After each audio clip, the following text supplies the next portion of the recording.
Hey everybody, welcome and thanks for joining us at the start of a brand new season of Just Next Door, where we bring you all things happening in Philadelphia that you should know about. From the food to the places and the people doing big things, Philadelphia has a lot to offer and we're here to plug you in. I'm Greg Austin. And I'm Tykeem Robinson. Today on Just Next Door, we'll take a trip to the staple restaurant for not only LaSalle students, but for people in the community. Look at some ways to have fun in the city on a budget and explore what's new in the downtown district. We'll also take you to the streets to see whether Temple University or our very own LaSalle are up to speed on their Philadelphia trivia on our newest segment, Quizadelphia. We'll also get those love hormones flowing with a story about new pet policy for residents at LaSalle. Let's check out what's just next door.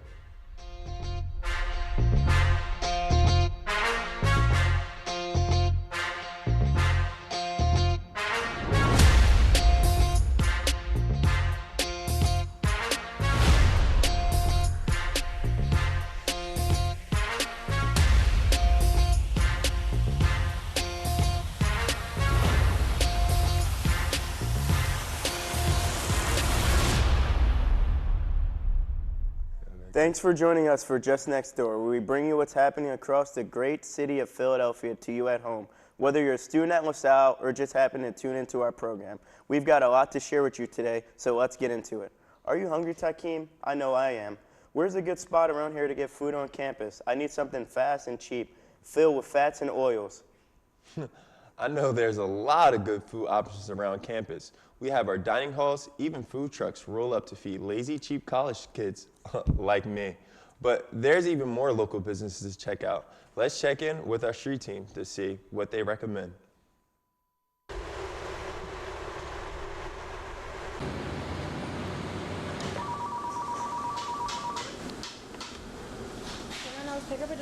So, me and my friends, we woke up and we were feeling rather famished. So, we went to the corner of Ogons and Oni, where the owner of Sorrento's Pizzeria and Grill, June, invited us in to try one of his pepperoni pizzas, made by his best pizza guy, our new friend Bill. What's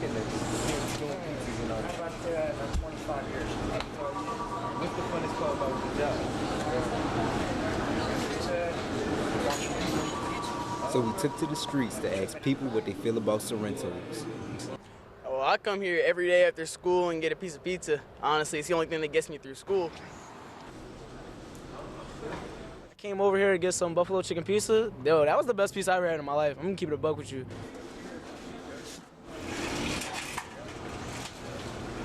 Sorrento's Pizza is the best pizza in Alny. It's convenient for all of us LaSalle students. It's right between North Campus, it's right between South Campus. It has pizza, cheesesteaks, fries, drinks, whatever you need, come to Sorrento's. We had the pleasure of speaking to the manager, June, where he invited us in the next day to try one of his famous cheesesteaks. A ribeye roll, and this is what we use for our cheesesteaks. We shave it down so it's easier and more tender to eat.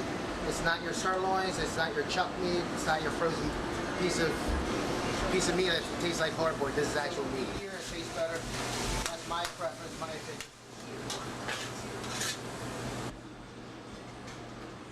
Now that, my people, is what you call a cheesesteak. Come visit June and Bill at Sorrento's to get the experience, the pizza, and the cheesesteak that I got today. When the sun hits your eyes like a big pizza pie, that's Sorrento's. Wow, that pizza looks so good, just the way I like it. Now you heard me say cheap, Takeem, so you might as well buy me a slice of pizza. Greg, I don't know about that. I don't get paid until Friday, so we might have to hold off. I mean, we could easily go on Saturday. We got fall break. Greg, I'll take a rain check on that. All right, moving on. Speaking of price, let's see what kind of inexpensive fun we can have in the city beyond LaSalle's campus. On another new segment, For the Low, we went to the other side of Philadelphia to see what there's to do on South Street. Welcome to Philly H Thrift, right off of South Street in downtown Philadelphia, located on 5th and Passyunk Avenue. The thrift shop includes many different things, such as unique merchandise, inexpensive items, and awesome apparel. Also, upstairs, for no price at all, you can get tested for HIV. So I'm down here with LaSalle TV, and we're going to go take a look. Let's go.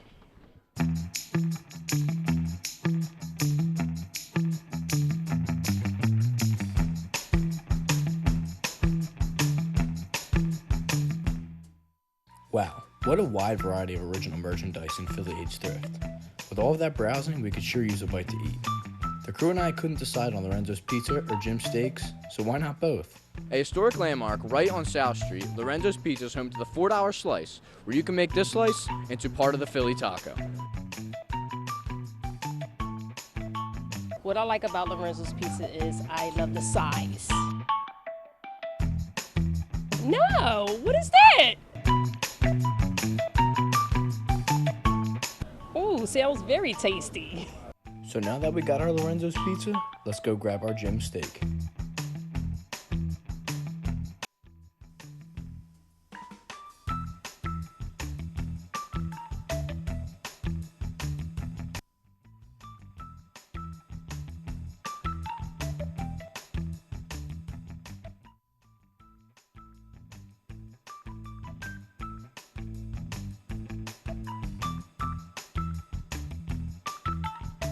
Here on the corner at 4th and South Street, the LaSalle TV crew and I have tried a Philly taco. We've learned that today you can get inexpensive apparel at Philly Age Thrift. You can get a Philly taco for only $13 with a Lorenzo slice of pizza and a Jim's cheesesteak. I'm your reporter in the field, Dom Vesper, with LaSalle TV. Still hungry after seeing that Philly taco, Greg? I mean, I've heard all about the Philly taco. I've just never really had the chance to taste it. You know what? Never mind that. Until you help me provide me with the nutrients I need, please don't remind me about how hungry I am. Philly AIDS Thrift is just another great spot to check out. Not only can you thrift until you drop, Philly AIDS is distinct in its mission to provide such an important resource to the community. Hurry up and get there before all your favorite fits are gone. South Street is known as a staple hangout spot in the city, and the vastness of the entertainment is what helps make Philadelphia, Philadelphia. You know what I wonder though, Greg? What's that, Takeem? All these college students move to Philadelphia, hang out on South Street, eat Philly tacos and cheesesteaks, but I wonder how much they really know about Philadelphia. How about we put that on test on our next segment, Quizadelphia.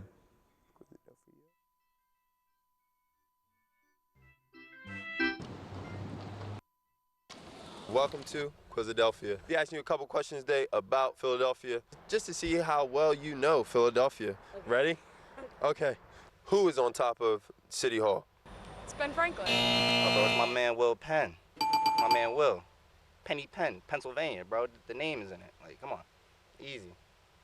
Next one. So, who is from West Philadelphia and born and raised? The Fresh Prince of Bel-Air. Do you know anything about where he spent his days? No, you don't? You don't know. Who? You don't know. Like, this person you're talking about, do you know where he spent his days? Oh, in the playground. Oh, okay. Will Smith. Will Smith. When is the Mummers Parade? They don't like during the summer. I swear. Mummer summer. I swear I heard something about that. Ain't it during the summer? It is a month and a day of a year. In a year. What is the Whiz-Wit? What? Sounds like a South Philly thing. I'm from North. The Whiz-Wit. I have no idea. I mean, it's something to do with cheesesteaks. Probably with some weird topping like Cheese Whiz, which is unacceptable in my opinion. So the Whiz-Wit is a Philadelphia cheesesteak with the whiz, fried onions, and that's it. Okay, how do you spell Schuylkill? All right. Oh no, it's like SCHKYULL.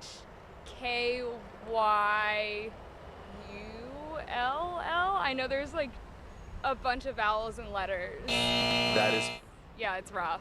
SCHUYKILL.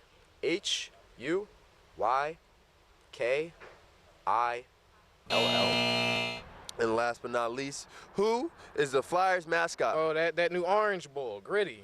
That's right. The Owls. The Flyers mascot is the Owls. Yeah.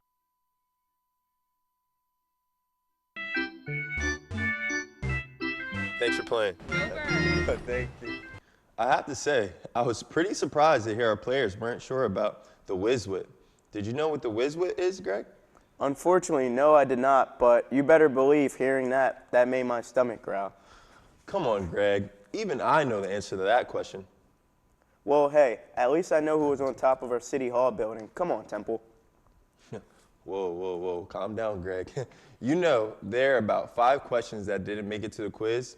I think we went out and embarrassed Temple so bad that it is only fair I embarrass my co-host, too. What are you saying? I'm saying it's time for Quizadelphia on set. Oh, you're definitely buying me some food after this because I'm about to be embarrassed. Probably not, but let's get started. Now, I will hope you know this one. Who is known for running up the Art Museum steps? All right, either you must think I'm stupid or something else because that's definitely Rocky Balboa. That sounds about right. That sounds about right, Greg. Okay. So how about this one? What was the first penitentiary in the city in the nation? I have not read these before, but that's Eastern State Penitentiary, am I correct? Wow, Greg, that is good. Oh, my goodness. All right, last one. Can you name me 3 streets in Philadelphia that also have tree names in them? Walnut, is that correct? Give me 2 more. Insert second tree, and then insert the third answer, too. Okay. That's still not right. Okay, and we'll end with this one. What Philadelphia sport team was originally going to be named the Blue Jays? Phillies? Okay, Greg. But you didn't know what the Whizwit is. Well, clearly, both LaSalle and Temple, but mostly Temple, have some work to do when it comes to their Philly knowledge. Hey, I have my own question. What's the most entertaining show on LaSalle TV that's right now? It's Just Next Door. We'll return after this short break to discuss what's happening new, what new things are happening going down on the downtown district.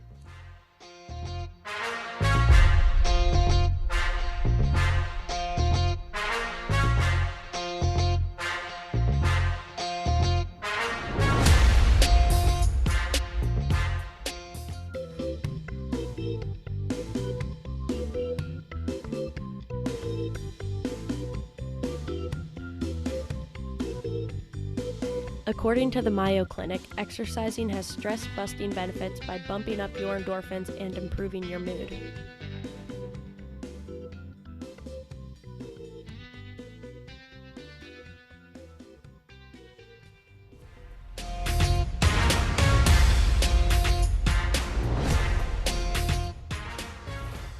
And welcome back to Just Next Door. We're here to bring you all the events, people, and places you should know about here in Philadelphia. And what places you should feature to start off our new season? Other than part most would dream to live in one day, but most likely could never afford, the downtown district. Let's take a peek at some of the hottest spots worth checking out downtown. Thank you, Greg. I'm here in downtown Philadelphia on Market Street and checking out the Fashion District and Independence Hall. Let's take a closer look. Planning a commute to downtown Philadelphia might not be as easy as it sounds, but I assure you, it's worth it. After arriving in the city, guests will find that many tourist attractions are within walking distance of each other, each with its own unique features. Nestled on the corner of 9th and Market is the entrance to the newly renovated Fashion District, where I was pleasantly surprised by its aesthetic and given a brief look into its future. I'm here with EJ. He's going to tell us a little bit about what's to look forward to in the Fashion District. We have the movie theater coming very soon, around November. We also have a bowling alley coming, so check out for that as well. So, yep, movie theater and bowling alley, man. Can't wait. Sounds good. After exploring the Fashion District, you can take a trip down the street to Independence Hall, where the Declaration of Independence was signed in 1776. Hello, I'm in front of Independence Hall, home of the Liberty Bell and the birthplace of the United States of America. Down here, the history of the Liberty Bell is also available in foreign languages, including Japanese. If you have questions on Independence Hall, you can call, email, or visit them during their daily operating hours. Reporting for Just Next Door, I'm Angus McDougall, signing off. Isn't Philadelphia just a bee's knees, that came? I can't argue with you there, Greg. We have all we need in Philadelphia, from entertainment, some of the best foods, university with students that will change the world, even to know a little about the city they're in. We're a city with so much to offer. Good things we have a whole season of Just Next Door to continue sharing the best of Philly for everyone. The best of Philly? You sure said it, Takeem. Even LaSalle lets dogs on campus now. You're right, Greg. LaSalle is the first college in Philadelphia to allow students to have their dogs as pets on campus. And you bet that the student body is taking full advantage of such privilege. Let's head to Just Next Door and meet some of them. So far, I really, really love what they did with the lounge. They decorated it. I love the new paintings and everything that are around. I just think it makes it so cute and comfortable. They've added toys. There are certain rope toys that he loves playing with, so that's been a really great addition. Meet Charlotte, Angus's new best friend. LaSalle kind of posted a job listing on Handshake, and I got a message about it in my email, and one of my friends encouraged me to go for it. So I emailed my resume and cover letter and got a response that said they wanted an interview, and then we did a video chat with a few members of the faculty. They liked my interview, and then we met up on move-in and got all settled in. Everything's great with these two, but Angus isn't the only one on campus. Yes, he has his older brother, Biscuit, a French bulldog from down the hall, and they get along pretty well and play around when we take them both out. As the first ever pet mascot on campus, Angus sure looks like he's on his way to paving a new road for future dogs. I feel like that's the direction that will end up happening eventually. I'm not sure what they have planned just yet. I don't know anything really official, but I see like a lot of people at least feeling more comfortable with like if they brought in emotional support animals. I feel like people would be more open to bringing their own animals. St. George's dormitory is now dog friendly. It looks like there's a great future for LaSalle. Hey Greg, you think LaSalle will eventually let dogs attend classes too? Dogs going to college? I bet the attendance would be through the roof here at LaSalle. Call it a doggery.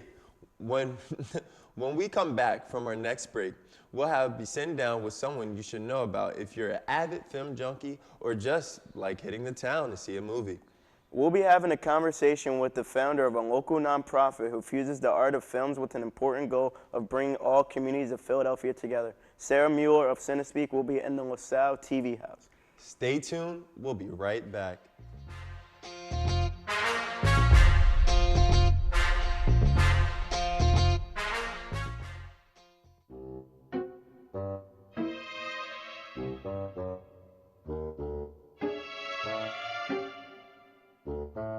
When you miss an episode of Q&A,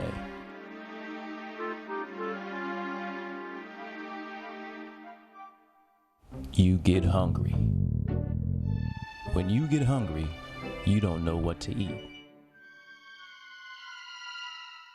When you don't know what to eat, you get irritable. When you get irritable, you miss questions on your exam. Don't miss questions on your exam. Watch Q&A on LaSalle TV.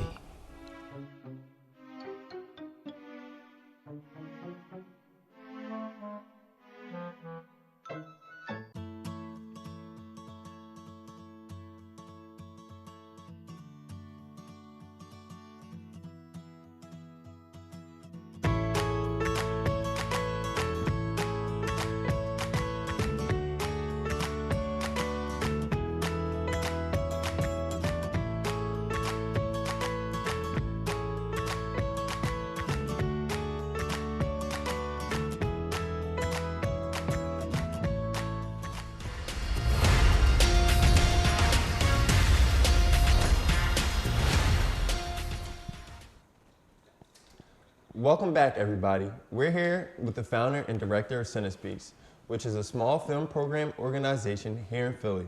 Welcome to the show, Philly, and thanks for coming out. Thank you, Sarah. Thank you for coming out. Thank you for coming out. Yeah, thank you for Sarah, having we me. Appreciate it. How was the drive over? It was easy. Easy? Yeah, I'm familiar with North Philly, so. Okay. Yeah.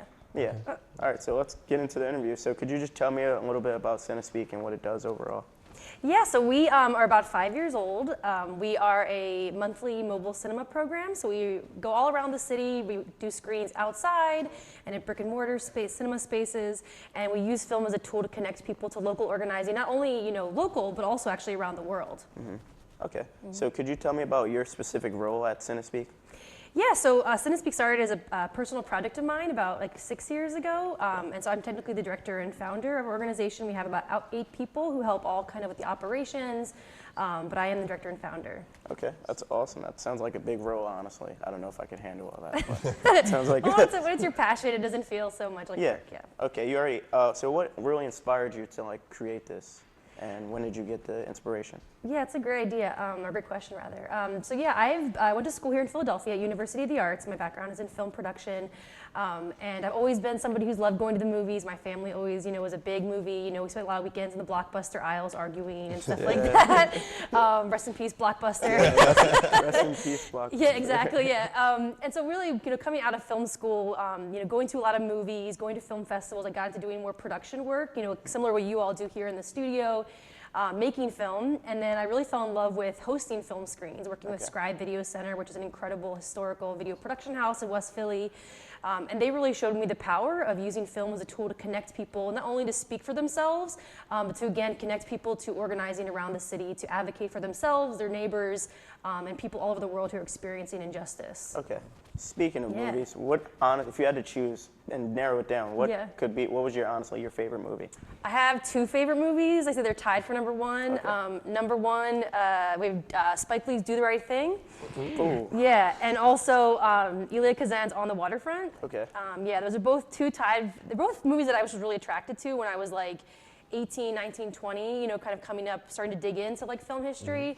But I realized like in recent years that actually they both are very similar, and they both have 2 characters who are wrestling with like conviction and what it means to choose a side, you know what I mean? Like where they're going to be on the side of history, what they're going to advocate for. And I didn't realize that, but that's the connection sort of between the 2. They both have to wrestle with some like really moral and good ethical questions. I'm a huge fan of Spike Lee, so Oh, that yeah, is a fantastic top movie right there. I think it's a near perfect film, in my humble opinion. So. Yeah, I would not doubt you on your opinion about movies. So you're probably the person I'd listen to first, honestly. No problem. Yeah. So where do you screen the different films that you program at?